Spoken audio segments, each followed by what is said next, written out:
Hello ladies and gentlemen, this is Super Trainer UK and today we're going to talk about what makes a champion.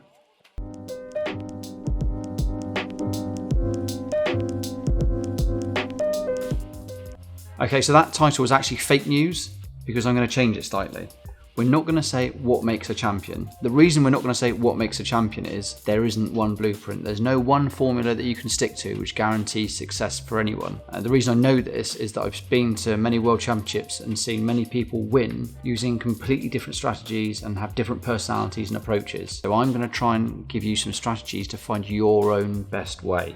When we look at people who have achieved a lot and been very successful, whether it be in sport or business or any other field, the danger is that we look at those successful people and we try and work backwards. And this can give us something called survivor bias. And what that means is that we tend to look at the people who achieve without taking into account all the people that have failed. We look at the survivors and forget the others. The other people that failed might have been doing exactly the same things, but not quite got there. So looking at the survivors gives us a skewed view of what actually works. For example, you could look at all the champions and say, well, look, if you want to be world champion, you've got to brush your teeth. Because they all brush their teeth and they're all world champions. And someone will go, well, hang on a minute, but everyone in the thing brushes their teeth. And you go, well, I haven't spoken to those, I've only spoken to the champions, and all I can tell you is they brush their teeth. So it doesn't really tell us anything.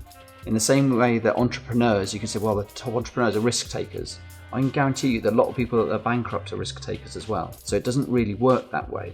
And whenever you see the books like the 7 Successful Habits or the top 12 things that the top entrepreneurs do, always be wary of those books because they all rely on survivor bias. That doesn't help us cut down to really what makes someone successful. So I'm going to try and look at some other reasons which are more general.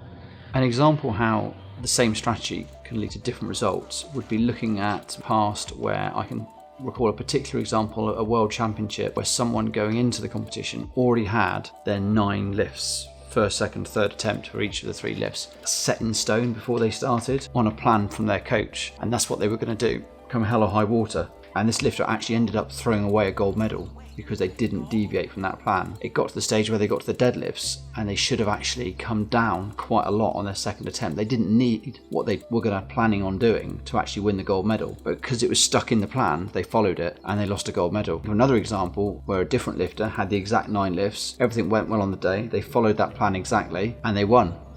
So we've got to be careful with this type of strategy and looking at strategies because it isn't a one size fits all.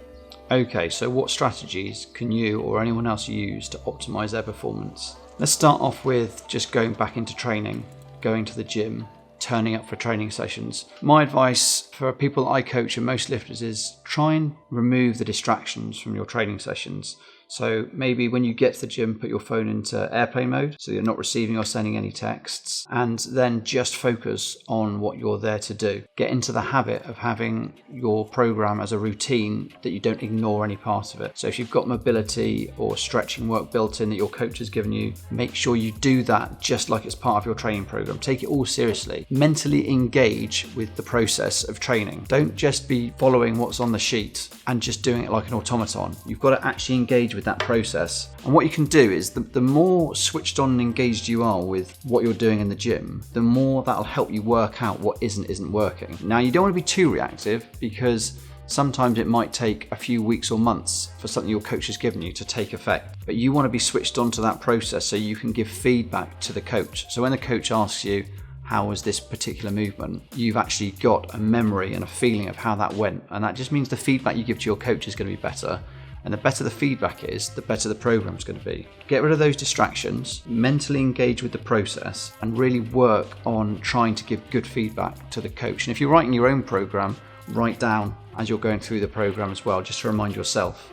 There's a really good book called Moneyball by an author called Michael Lewis. And chapter 8, I think it is a chapter about one of the players that he recruits called Scott Hatterberg. It analyzes why he's so successful. One of the reasons is he's so self-analytical of what he's doing. He will go into the room, analyze the videos, look at what he's doing, try and find weaknesses, and that's what you can do with your training. So all of this will help you become a better lifter. So the next thing I recommend applies to both training and competition, and it's something that my lifters get tired of hearing from me all the time, but it's something I have to constantly reinforce because it's so hard to do, and that is chase the performance, not the number. And what I mean by that is, what type of performance are you after? If it's in training, how hard is that set meant to be? If you're training to 1 rep short of failure, make sure it is 1 rep short of failure. Make sure you're not just putting the weight on the bar that you want to lift and then just saying that's what it was. This is one of the problems with the RPE can come unstuck. Because it's subjective, people will often lie to themselves about how hard a particular set is. Chase how that set's meant to be. If it's meant to be a comfortable set, make sure it's a comfortable set. Don't put too much weight on. If it's meant to be a tough set, then that's fine. And when we get to competition, try not to have fixed numbers in your head when you go in. I've said before that it can work, but generally speaking, it's more sensible to just turn up on the day and see how you're feeling. If you've got a fixed plan when you go in, it doesn't really give your handler much leeway. When I'm sitting down with lifters, so when we go to an international, the coaches will sit down with a lifter normally on the morning of their competition and just go through a spreadsheet of what they've been lifting and training, how they're feeling. We've got a little process we follow.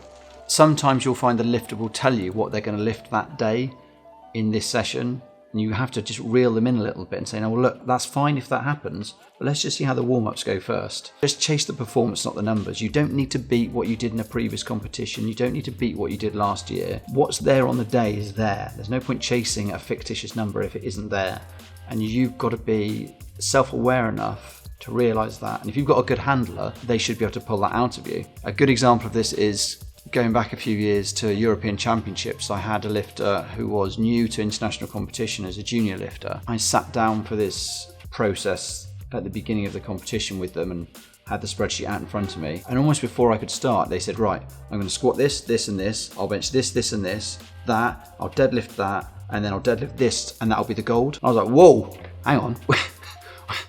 Let's just reel this back a sec and have a look. Okay, fine, that in an ideal world, that's what you want to do, but you can't say it's definitely going to be for the goal. You don't know what everyone else is going to lift. You can have an idea of what someone else is going to lift, but planning that out like that is a recipe for disaster. And funny enough, this lifter completely imploded and came, I don't even know where they came. They certainly didn't get the gold. I don't think they were even top 6 or 7. I think they nearly bombed. That lifter did learn an important lesson that day, but it's a lesson you don't have to learn the hard way. You can just take it from us that chasing the performance and not the number is a much more sensible way to go. So the next point is try and take ownership of your successes and your failures. Getting stronger, getting fitter in any way is a process, and there will be successes and failures along that road included in that process. Don't treat any success or failure with too much of a strong response or emotion. Treat everything as a learning process. Like I've said before, be engaged with it and take ownership of it, but don't get carried away with it. So when things go badly, don't catastrophize, and when things go well, don't over celebrate. Be measured and controlled and learn from your mistakes and learn from your successes. So there you have it. Those are my main points for helping you achieve the most in your lifting career. I don't think there's anything earth-shattering there. I think the only thing that we really need to bear in mind is that not everyone is going to have the same path to success, and finding your own path is really important.